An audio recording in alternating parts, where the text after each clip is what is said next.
First Florida man, and this so dope.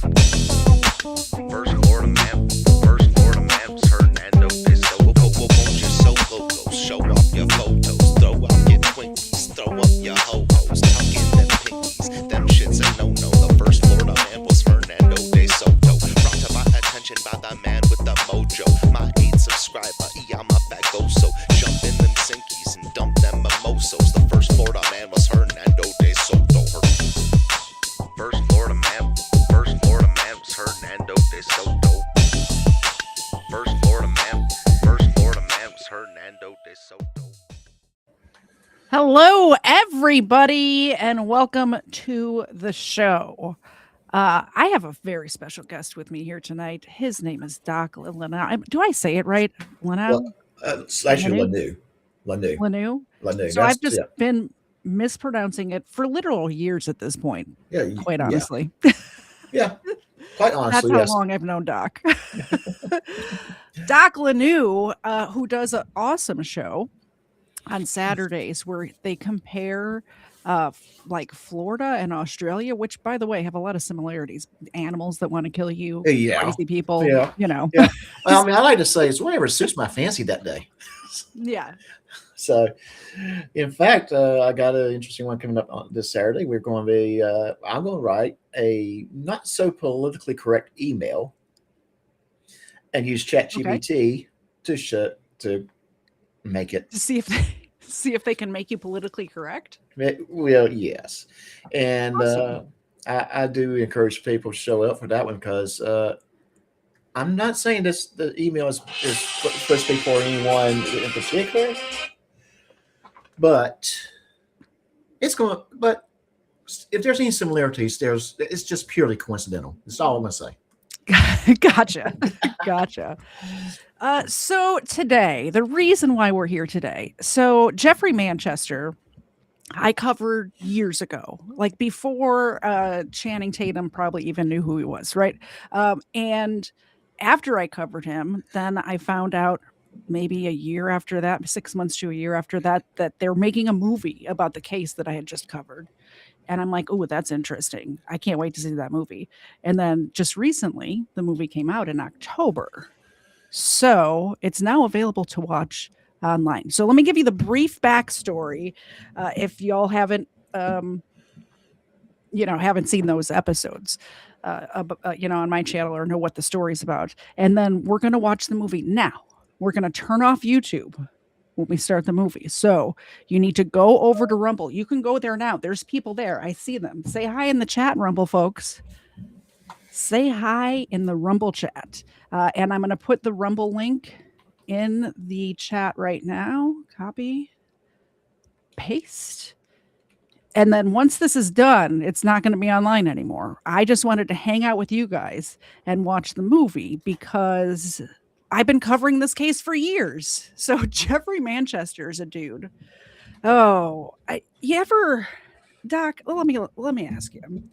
Do you ever see a criminal where it's like, yeah, dude, you're a criminal, but you're kind of impressed at the same time? Yeah, I've seen that. Just like, especially when you watch a good movie and they make the bad guy lovable. I mean, I think a good example would be Walter White in Breaking Bad. Exactly. An anti-hero. I think Jeffrey Manchester is the real life anti-hero we all needed, right? So he is kind of a scumbag and he broke into a bunch of like McDonald's and other fast food restaurants, mostly McDonald's, but there was other ones too. And what he would do is he would cut a hole in the roof and then drop down like Spider-Man. Turns out he was a big fan of Spider-Man, and we find out later in the story. But he does that, and I don't have the notes in front of me. This is just all from the dome, right? But he breaks into a bunch of McDonald's. He ends up getting caught, and the thing about when he was breaking into the fast food places is everybody who he robbed also said while giving their police reports, he was very nice. He was very polite, very nice. Yes, he was holding us at gunpoint, but before he locked us in the freezer, he made sure that we had our coats, and he made sure to let us know he was going to call the cops to let us out so we weren't stuck there forever. Which, I mean, if you're going to be a criminal, you don't have to be a jerk to fast food employees. I always say, fast food employees, you should be the most polite to those people. A, they're preparing your food, so why would you want to be rude to them? And B, they're just trying to get through the day. Like they don't care about McDonald's. Like they're just trying to, get their paycheck and go home to their kids, right? Oh yeah, definitely. Anyway, so he ends up getting caught, and then he goes to prison in one of the Carolinas. I think North Carolina. I could be wrong. Yeah, I think it was North Carolina. We'll find out because we're about to watch the movie. He goes to prison, and this dude is so smart. He figures out how to escape from prison, and not only how to escape from prison, but how to escape and not get caught immediately. Because as we know, most people who escape from prison get caught within like 24 hours. They're caught. It's very rare that it goes more than a week. This dude was escaped for months and months and months. And how he did it was he lived in a Toys R Us.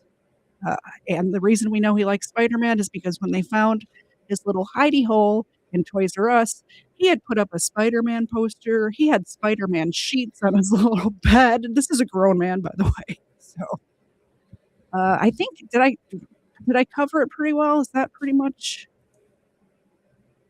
Am I missing anything? Any key parts of the story? Based on what I know of the story, I think you covered it real well in a real hurry. I mean, obviously, Hollywood's going to always make a change. Yeah. Not a bad thing. It happens. I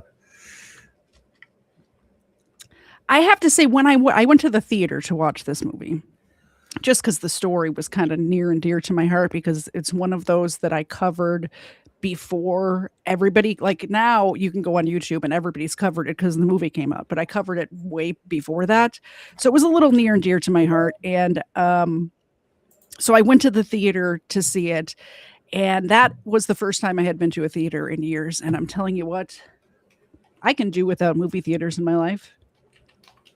It was so expensive, and you can't pass that popcorn with the smell of the popcorn and not buy the popcorn.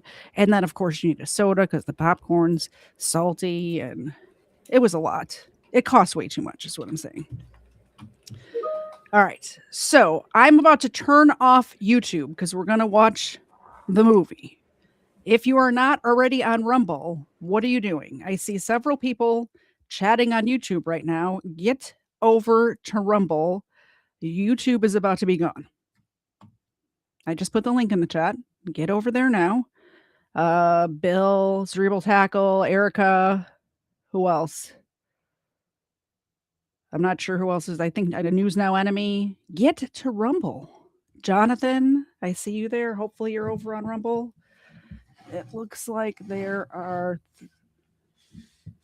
not enough people over on Rumble yet. Half of you are still on YouTube. Half of you. I just refreshed. Okay, it looks like people are making their way over to Rumble.